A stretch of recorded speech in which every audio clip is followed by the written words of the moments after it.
Saxthorpe Farms, and today we are going to sort out the cow pasture. So, not really used this yet in game because we've only had cows through the winter. So, I'm going to. There are two smaller cow pastures in here. I'm going to sell those, and then I have made a single big pasture that will fill this area. So that's the plan. I've made it very cheap because basically we would be repurposing the stuff that was there already. So that's why it's so cheap. But before we actually start using it, I'm going to plough this field and replant it with proper grass. Maybe don't need to do that, but want to maximize the amount of grazing we can get off here. And with the kind of painted scrubbiness, we'll probably get a little bit less yield and it'll look nicer. So, yep, that's the plan. And to start that process, we have to plough. So, yeah, using Defent, don't need the power it has, but it's going to make things much easier because it turns really quickly, which, you know, who doesn't love turning really quickly? I don't think, I might be wrong, but I don't think I've ever used a plough this small on a tractor like this. Normally with so much power, I'd be using a much bigger plough that's kind of, some sort of pulled behind plough. But this was brilliant.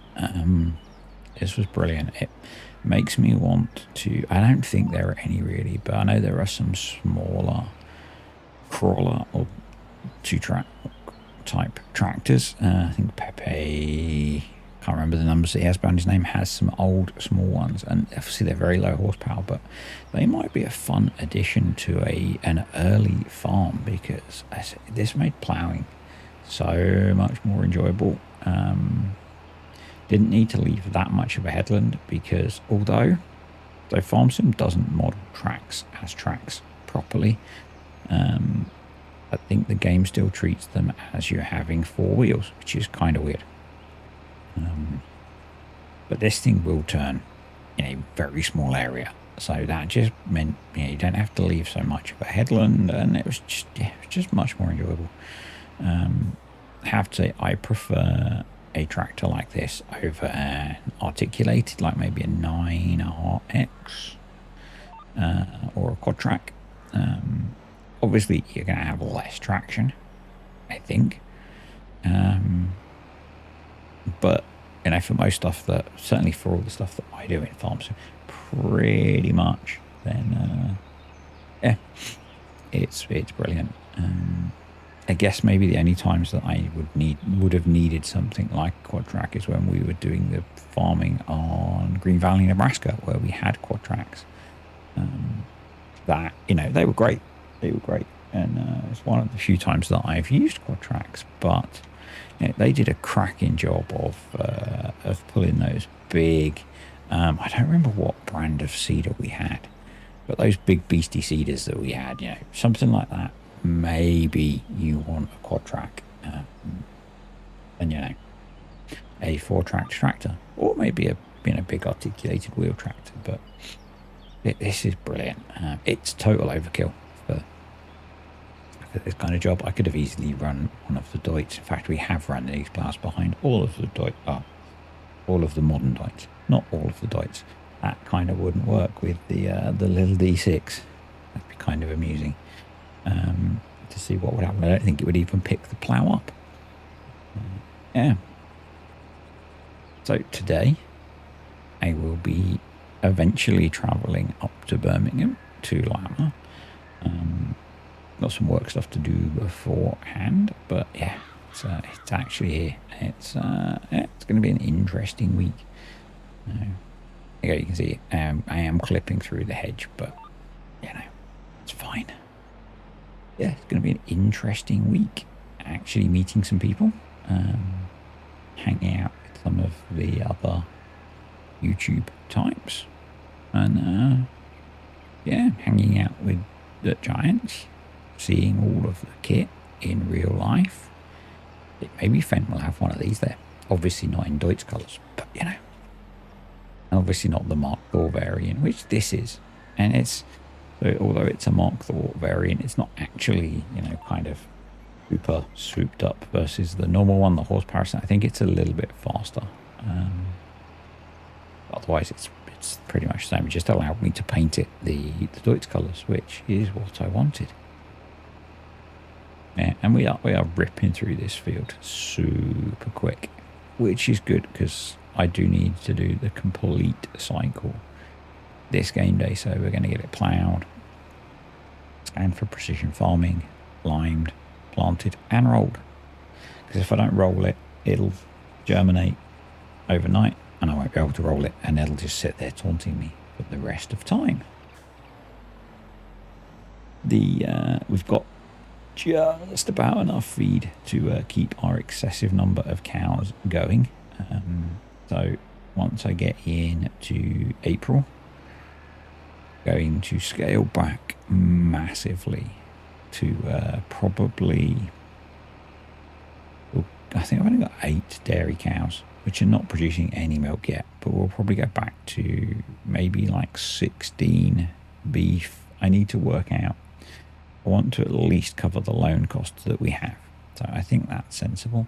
That may be going up because we're going to be buying a bigger seeder next month to get all of the seeding done. Little GoPro on the plow there. Kind of cool. Yeah, we're going to be upgrading to that bigger 12-meter seeder next month. Although we've got seeding to do in here, I didn't think bringing a 12-meter seeder in here would be sensible. So yeah, do stick with the slightly smaller one, but yeah, well, that will help speed up the process. So we've got 80 odd cows to sell, 88 I think it is, which will probably pay for the seeder. What we won't have then is the cash for the grass pasture that we need to buy. So we are going to have to borrow some money. And I think my plan is that I'll scale the beef that we have based around, you know, staying cash positive on the loans. And eventually we'll scale up to make more money once we get the feed sorted. So the reason I'm worried about feed is we have 2 bales of grass silage left. And obviously we're going to have to wait for grass to grow. I will, once this is growing, be able to move the beef out into this pasture and the dairy cows until they're actually producing milk. So they will graze on this, and this is a big enough area that they should probably be okay if we keep the numbers small. They might just need a little bit of supplemental feeding, and that's kind of what I want. I want to go back to not having to focus on animals on here. But, you know, it's an own the map challenge, and part of that map is a cow farm. So rather than having it empty, or I know Cartech swapped over to doing sheep on here, but you guys know I love a dairy farm.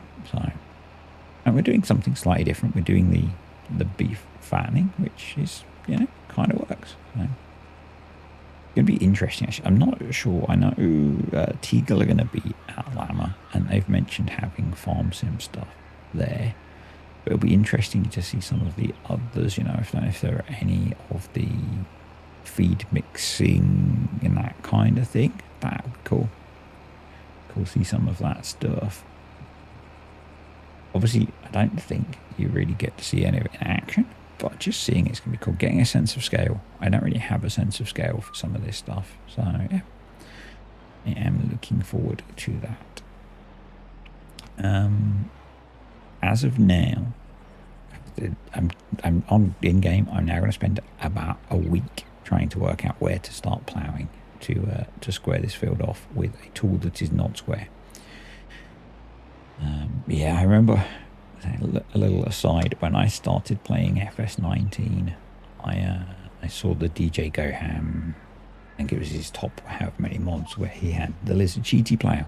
It's like, yep, that's brilliant for doing this kind of job. Nice square field. Obviously there are other more realistic plows you could use that give you a square edge to do this, but we're just going to go with what we get. it'll be fine in the end once I actually commit to going forwards. We get a little bit of a funny in the corner. It's okay. Yeah, I've just lost my track then. Oh yeah, so this is, I've got this video which will go out on Tuesday. Should have one for Wednesday, hopefully, and then I'm not sure because I'm basically going to run out of time. So, as if I might do something at Llama. I'm not sure. We'll see what happens. So yeah, may or may not, maybe a bit of a gap, basically. I know next week is also very busy, so I am running the new schedule now, which hasn't really seemed to kick in yet, mainly because I'm not particularly caught up on videos. So we'll get there. And as most of you know, when I do things like this, eventually it will creep back up. But what might happen is it creeps down a little bit for a little while.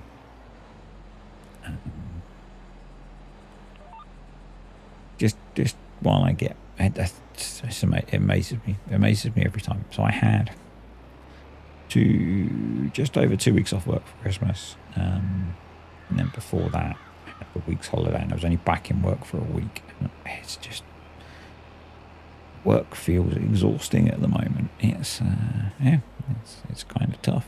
So, and yeah, I'm sure some of you do much more, what would seem to be much more tiring work, but running the brain hard for 8 hours a day is tiring. So,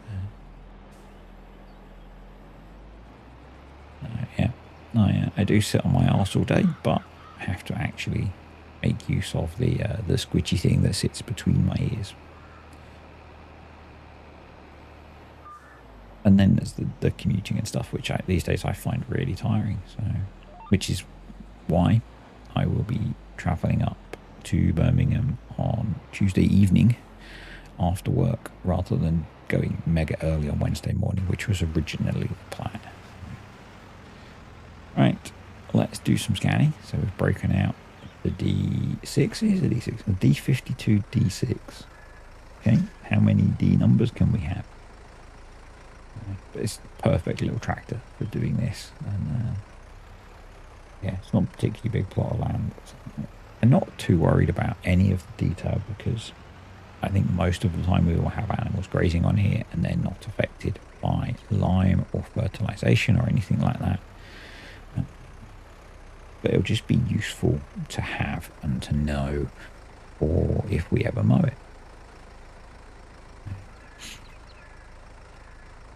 Yeah, I just want to have it prepped properly and ready, so that if we mow it, we can have it properly cared for and get the best yield off. It's actually quite a nice big plot, so it would probably yield quite well, but being able to graze animals on it for me is better, because it means I have to do a little bit less, and still want to try and keep this one moving relatively quickly. So we have a lot of work to do to get to the point where we own the whole map. And, so at some point, once we've got feed properly established, I might go back to doing the kind of numbers we're doing now, because that will allow us to accelerate our land purchasing a lot. And maybe we could do something different and get like a feed mixing production, so that we can just make loads of feed and then just use it to feed the animals, something like that. That might be a different way of doing it as well. Yeah, we will have to customize one because Maize Plus, but that's not a problem. There's a video for that. There really wasn't many points to scan on this field to get it done. It was actually a really quick job to get the field scanned, and didn't actually take. It shocked me actually. You'll see in a moment just how quickly the soil samples come back, because I'm used to on here scanning big fields, and this is the only map that I'm using the crop scanner the moment. Everything else I've been using the buy the soil samples feature. And so, scanning the fields on here are big, and it takes quite a while for them to come back. But, these come back almost in the time it takes to fold the implement. And there we go, done. That was pretty nuts. And we'll just jump out and have a quick check. So the lime's okay, but we could do with liming it really. So here we go. I went and grabbed the lime spreader, topped the lime up a bit in here, so we shouldn't run out. But yeah, it's not a huge area to cover, but didn't want to have to go back down to the main farm, and we don't have a lime purchase point up here. So I do need to put in I don't think I have to anyway, a workshop, a diesel tank, and a jet wash up here. Because as we spread across the map, it will become sensible to distribute the kit.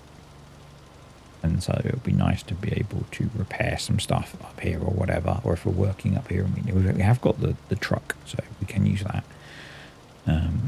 Which has pretty much been put away since harvest season, because most of the time I can go back to the farm to do stuff, but that is very handy during harvest, particularly if I'm running lots of contracts. It's a handy bit of kit to keep on top of repairs of stuff. I'm pretty sure it does refueling as well. It's been so long since I've used it, I actually can't remember, which is quite bad. Yeah, that's kind of buried at the back of one of the sheds at the moment. I did almost use it to repair some stuff, but I figured I'm next to the workshop, and I'm not sure whether it works out cheaper or not to use the workshop versus using the truck with this built-in repair point. So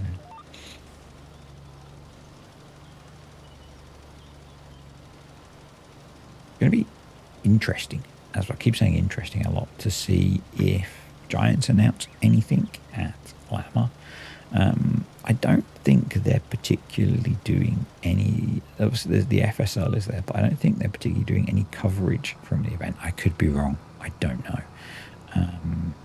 Whether they will announce anything around Llama, I don't know. It feels like, and it's actually a bit late, I think, for an announcement as to whether we're getting Season 3 DLC or a new game. So I know there's lots of speculation about FS25 everywhere. So yeah, maybe we're looking at, but I think, with that, well, certainly with when 22 released, that's still a very long way off. So don't know. It's raining, so we're going to get the cows fed while I wait for the rain to pass. So because it's one of our bales of grass silage, which is only a part bale. So I'm putting in, I think I've said in previous videos, I'm putting in about 2,000 litres of grass silage, which is the minimum I can use. Putting in some straw, and now just maize silage because we've run out of sorghum and I haven't had any delivered. Doing the job, and so I'm using the straw up because we have quite a lot. So, and we are getting through a lot of feed. And it's kind of expected with fattening beef, but yeah, we're getting through quite a lot of feed. With the capacity of the mixer, I need at least 1,800 litres. So I could have stopped a little bit early, but we've got just enough to get one more mix out of this bale, so we should be good. I'm just trying to put this one out of the way so I can grab that part straw bale. Obviously, this is all pre-recorded stuff, and it's really tempting sometimes to grab the mouse to move the camera. It doesn't work, obviously, because I'm watching a video, but now I could put in a lot more straw. I go up to 20% straw, but I go for about 10, so roughly, give or take a bit. It is very roughly. It's yeah, just padding the feed out a little bit. There we go. And then the rest will be maize silage. So we're getting through a lot of maize silage. I think we're mixing about 55,000, first 54,000 litres of food a day, and of that, 80% of it is maize silage. So we're pretty much using a lorry trailers full a day. So yeah, right, the cows are fed. I've brought up the cedar that we will be selling very soon. I'm going to keep this. We don't need it, and it's actually worth a little bit of cash, so that might help. You can see the field's still a little bit sticky from the rain and mud system. So yeah, it should be okay. It'll dry out pretty quick, and then we need to get it rolled. And yeah, that'll be this sorted. I'm going to do the placing of the house if you switch it on. There we go. I'm going to do the placing of the cow placeable off camera because I need to kind of cheat that a little bit more in terms of I don't want it to replace the grass that I've planted. I want this to stay as grass. So and the way I've got it set up, it would put down meadow or grass over the top. So how am I going to do that? Well, what I'm going to do is place it in a copy of the save game, save it, make a note of the position information in the placeables.xml. Actually, I'm going to copy the line out of the placeables.xml, go back to the original save and copy that in, and that should do it. I think that should do it. In the past I've had them where I've been able to create them so that they don't replace the text, the underlying crop, but it didn't seem to want to work when I did a test on it. So we're going to do it that way, and it may not be the most elegant solution. I could probably spend more time on the placeable to get it to work properly, but it's a single-use item. I'm only ever going to use it on here. It's not something I'm going to release, so I don't care. That's quicker for me to do it kind of that slightly weird way than to spend the time fixing the placeable. Sent the 7230 back down to the yard to pick up the rollers because all of our tractors pretty much our field working tractors are now up here, and we need the rollers. So in fact pretty much all of our tractors are up here, yeah, because the non-field work tractors are up here because of the cow farm. So apart from one that's just gone back, which was hooked up to the animal trailer, all of our tractors are up here. Yeah, just sorting out BCA. For some reason it had picked up an offset on the tool, so I had to hard set that to 0, and then we can very quickly run through and get this planted. I'm not worried about the fact we're going to run out of so it's unlikely that we will mow this, but I want to have the option to, and we've got slurry and manure up here that we can use if we want to cut it. Can't see us needing to, but so it's about giving the cows a good size grazing pasture to feed on, to make my life easier through the busy times on the farm. Now what I might do is, when we are less busy, I might feed them so that the grass for grazing can keep growing, because grazing only works below, I think, 25% of the feed trough. But that will save that for when when we're busy in harvest or whatever, and I won't have to feed them. That's probably sensible.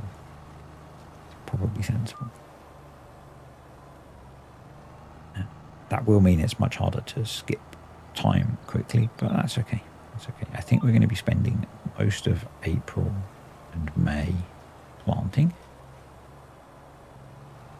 but then beyond that we'll probably have some fertilizing to do Not sure about weeding. Not sure. Obviously, we've got the wheat field that we messed up the weeding in. Probably what I will do actually is run the weeder over the fields straight away, as soon as we've planted, like we've been doing. So I know some of that triggers some of you, but kind of tough. There is actually a tool. Thank you, Mark H. And it's Mr. CDP did a mod review. There's a weeder that does weeding and hoeing, which might be interesting, because that way you could let it go on and it should then pull everything out. I think. Not sure. Maybe we could test that. Maybe we could do a test on another field. I just don't want to take the yield hit.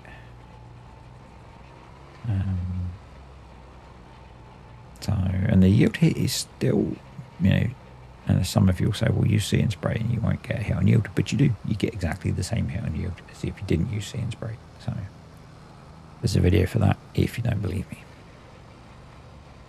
Because I know some people think See and Spray is magic. It doesn't affect yield, but it does. To be honest, I didn't think it affected yield as significantly as it did until I tested it. So, it's why you should test these things.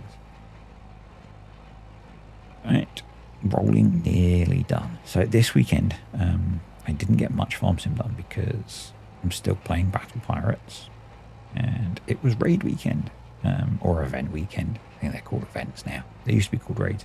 And so I've been playing that game quite a lot because there was an important new hull released, and I needed to get lots of stuffs. So yeah, it's kind of cut into my farm sim playing time. So,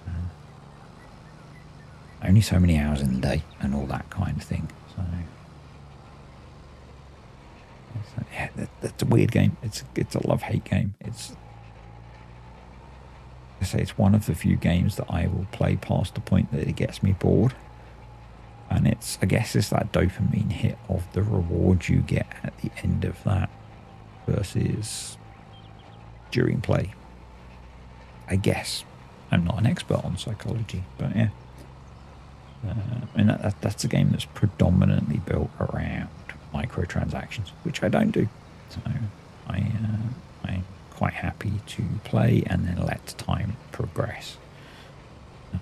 Because some of those microtransactions are pretty big that people lay out, So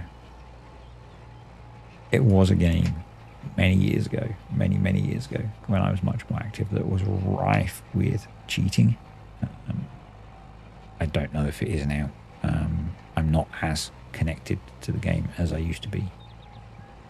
But the cheating was costing the company genuine money and other people, because people that weren't cheating would spend real money to try and compete. And yeah, it's interesting. It's interesting because, and that's one of the reasons I love this game, because you can't cheat. Well, you can, but you're not affecting anyone else if you cheat.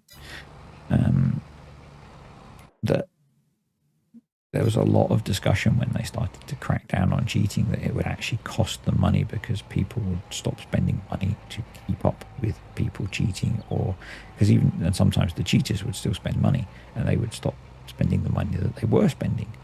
It's like, I don't know. So I've not really kept up with any of that in that game. It's a game now that I just load up and play for a bit. I've got some friends in the game still, so yeah.